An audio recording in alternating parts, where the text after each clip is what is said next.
music multiverse listeners, and welcome to Beyond Your Radio.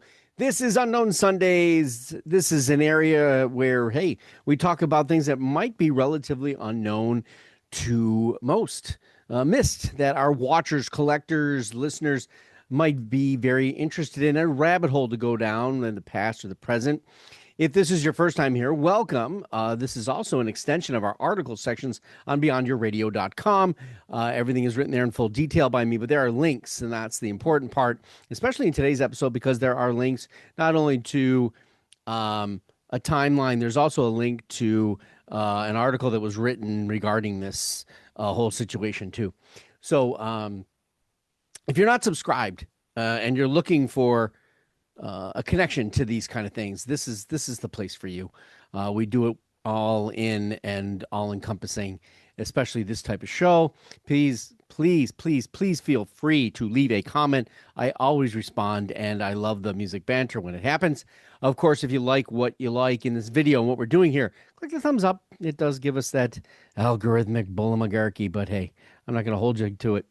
Let's get back to the discoveries of unknown music and that in used bins, and that's kind of where my stories have always obviously come from, right? So from my finger flipping through the years, studying and trying to ascertain their placement in the music multiverse, from just a cover, the record label, maybe, or the year it was made, and the list of songs, which now seems impossible to read under the color choices and, of course, my aging eyes.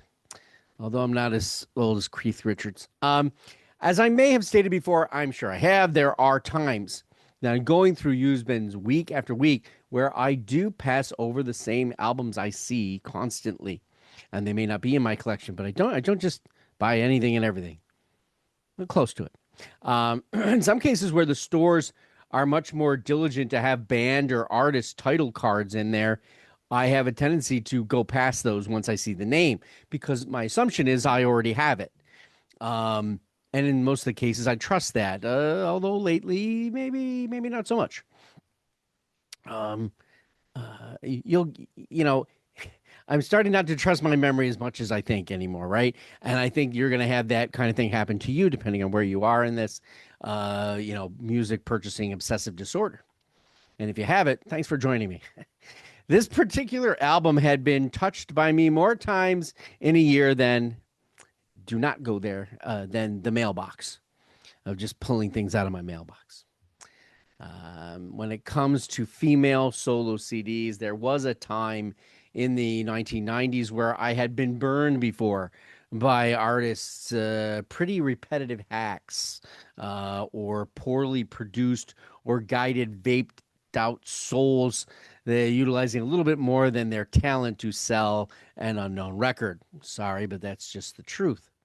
If you want to liken it to what's already happening in a genre, maybe I go to a stoner rock environment where, it looks like it, acts like it, but when it comes right down to it, it's not. So they're just our poor versions, what's already there, and great about the genre, and unfortunately attempting to suckle off of it with maybe a single or a well-known record label that kind of forgot about them and just had to deliver because the contract said they did. It can work both ways. So that timing in the 1990s, Tori Amos, Sarah McLachlan, Liz Phair, Bjork, PJ Harvey, as well as Hope Sandoval. If you don't know that name, it's Mazzy Star. To name drop those in the alternative realm that were kind of strong impressionists, and rushes by labels to find their version of that someone close. In fact, female musical power in the alternative music making lead into the 2000s and certainly influenced the artists we're talking about tonight heavily. But to be honest with you, until writing this article and exploring an album I didn't know existed, I didn't really realize how much it was in the mix, but made a different kind of record in that used bin that I kept passing up on. This is Charlotte Martin on Unknown Sundays, because no one should ever pass her by. Again, this is not someone that you should have passed by like I did. I will also let you know that no, this is not the girlfriend of Jimmy Page, Eric Clapton, or that affairist Charlotte Martin from the 70s, just for clarification.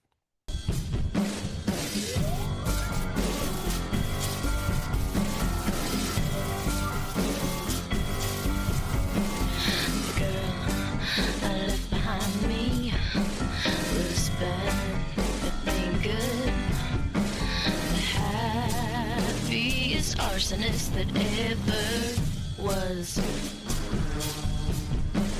The happiest communist that ever was. The song is The Girl I Left Behind, and it is so ridiculously appropriate. So let's just start right there. Although I didn't know this song technically existed beyond her playing it on an EP, I didn't know that the EP that this is on, and it's almost an album for crying out loud, Test Drive Songs is the name of the EP. It's long out of print, I'm certain, and probably really ridiculously hard to get to. I'm concerned that the version I'm listening to digitally might actually be two EPs connected together. I'm not quite sure. The minute that song came on, and this is a couple of days ago, all right, I knew I'd heard it before. And that the only way I would have heard it before would have been when seeing her live with about maybe 65 people at the Icon in Buffalo. Shout out to Rich Paiva in case he might have been there, because he seems to stalk me in my past music haunts, even though he doesn't live in Buffalo anymore. Ha, ha, ha. By the way, follow him on Twitter. I don't know that he was there this time. I wouldn't think so. Hell, there's even a supposed EP before this one called One Girl Army. And I obviously don't have that. Good luck finding it. Here's the most important part of this. Charlotte, at this point in her early career, sound as dynamically talented as Tori Amos. It's influencing her. It is what it sounds like. That classical obtuse pianist with that learned vocal that has an operatic quality and tone and delivery that could go from wispy to fantastical on piano chorded cue. In fact, at this point, a spitting sound duplicate on this EP, for sure. Enter the full album debut under RCA, who I believe is the holder of said EP's demos before this album, called On Your Shore. Yes, the one I kept passing by for almost a year. There was only one familiar song, and it wasn't hers. It was Possessed by the Rolling Stones. This released on August 10th of 2004, and it fell on deaf ears for all kinds of reasons, probably more promotional and RCA mergers. If you think about it, the attention to the releases that they were going through at the time. Just to give you the Avril Lavigne Under Your Skin, Velvet Revolver's coming out, the College Dropout by Kanye West, Three Doors Down, and Confessions by Usher, which was actually Arista, but RCA Jive label group formed off of that Arista merger. So, not to mention, as well as smash albums at the time, American Idiot, Speaker Box, The Love Below, Feels Like Home from Nora Jones, and what I would say, Encore finished the year, Eminem. Hell, the album is not listed on Wikipedia for even a release date, and it's on a major label. So you can feel what I'm talking about, right? I snatched it from the used bin in about April or March of 2005, and then the show at the Icon, which turns out she was interviewed before it, and during her travels after that to Connecticut by someone, and I don't remember who, but I put the link in the article that I wrote so that you can go there. She's right about the people who purchase her music and follow her in that article, by the way. We are true appreciators of music, not interested in the quick fix to satisfy our music souls. She's a rare gem in a sea of endless okay stuff to garbage that tries to choke us like plastic 6-bottle holders of pop that are floating around in the ocean to dolphins. It was great to read the article and confirm that she had done that Pearl Jam cover, as for some reason I thought she had done that one and one other cover that night. So great kudos to the person who wrote that article, stuck with it, and it's still on the web today. On Your Shore is not exactly that Tori Amos copy, but it's damn close. I don't think that's the problem here, as earlier stated. I don't think anybody got to listen to this. I don't think it was promoted that well in any way, shape, or form. Every Time It Rains definitely has that connectivity with the tone and piano, but it lands on its own. The lovely piano-centered pop rock record with beautiful arrangements, textures, and quicker lyrical connectivity, I believe, made this a little bit more contemporary than what Tori Amos technically is. This record could have easily put her in a musical field and genre of those that she traveled with and played with, like Liz Phair, the Cardigans, to another relatively unknown was Katie Rose at the time, as well as the match of Tori Amos. But there's sensibilities here on this record that are like Anna Nalick, who I don't think she was out yet at the time, and of course a Kate Bush kind of progressive nature, which is really the key in this. Then there's Wild Horses by the Rolling Stones. Check out the link I have on our article section there. You can watch the farewell performance from 5 years ago where Charlotte knew that she could no longer keep up with touring and it's not making her any money. It's kind of a, there's no support in that. And there's another thing that happens too here along the way. So keep that in mind. She has a very strong connection in her material, whether it was going to lead to commerciality or not. I think everyone in that room in Buffalo understood it. And Stromata, which is the very definition of connectedness in all kinds of ways, which became the next album, made a darker impression of what she was struggling with. But also how she could make a career on it all her own. That One Girl Army, right? Because that's one of the songs. Damn right, in actuality. Ken Andrews is on that record, by the way, and he's from Failure. And she winds up marrying Ken, which leads me to another great importance of this woman in the music multiverse. She's got tremendous versatility in songwriting styles and that connectedness through piano and or keyboard to other genres. Although, and it kind of allows her to partake in making music and money-making arenas that are just not about her. Here's just a couple of those that she's written with that didn't quite surprise me, but I'm sure for some it might. She is actually the co-writer of Glassbreaker with Crystal Method, which appears on the London movie soundtrack, if you've never seen that. Her voice is featured actually on the May album, Everglow, which she does prologue and epilogue. She's vocals, piano, and co-writing on Greater Lights, which is on the soundtrack of the video game Advent Rising. She wrote Bring on the Day for the film Sweet Home Alabama. Vocals on Inhuman by Thousand Foot Crutch from their 2007 album. I think it was called The Flame in All of Us. Co-writer and pianist again is This How Love's Supposed to Feel, which is a Ben Lee song from his album Ripe. She's also the vocalist and co-writer on Sweet Things on Tiesto's album, Elements of Life, a song called Sweet Things. So we got folk, we've got electronica, we've got dubstep. It's crazy. And that kind of leads to versions that she gets to have within her own material and rewrite. And she obviously gets to utilize that kind of connectivity to re-release things under her own record label. The talent here is very, very, very, very, very underrated. And considering the catalog and diverse recordings she has managed over this career, it remains a surprise to me still. And I'm sure it's sort of that same way to her.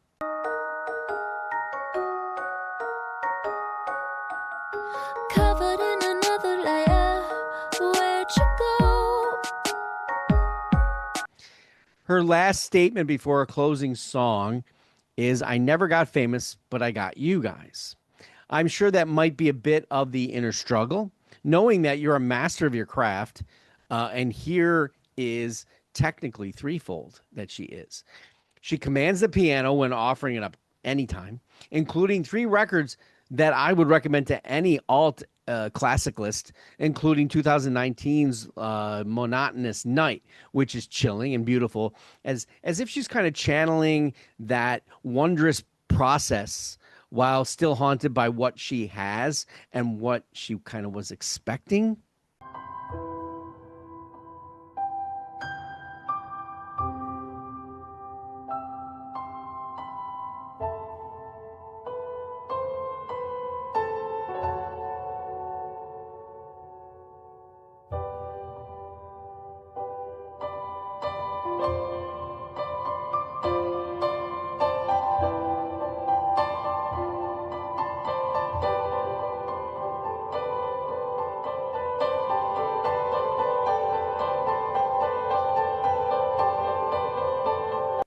I mean, when you're this good, you should be able to be popular and be sought after and design and and obviously she's a beautiful woman, and seems to have the soul to her too.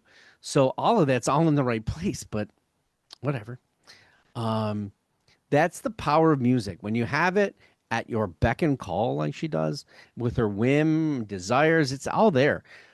Martin is a songwriter too, and a very good one. Much more so than the incredibly overhyped multi songwriter payment theft going on these days. Um, Popular and extremely popular people that claim they wrote the song, but in all actuality, they purchased it and purchased it right out so they could put their name on it. She does her own, all of it, and the production for most of her entire catalog, I would think. Um, One girl army, again.